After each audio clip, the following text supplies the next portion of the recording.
Наскоро владата планира стартување на консултации со релевантни институции за содржините на амандманите за уставните измени, најави денеска премиерот Димитар Ковачевски, сметајќи дека отпочнувањето е навремено бидејќи скринингот трае до ноември годинава. Владата планира да отпочне процес консултативен во однос на содржината на амандманите кои што треба да бидат предмет на гласање во собранието.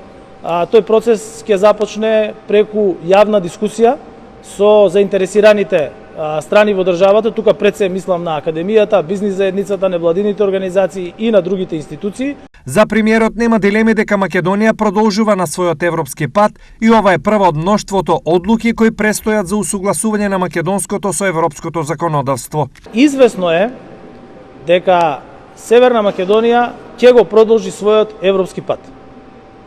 И извесно е дека на тој пат до полноправно членство во Европската Унија, ова е прва од одлуките. Меѓутоа не е ни последна.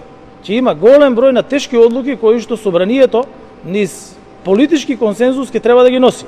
Ковачевски уште еднаш ја потврди заложбата и оптимизмот на владата дека 2030 ќе е година за можен влез на земјава во Европската Унија.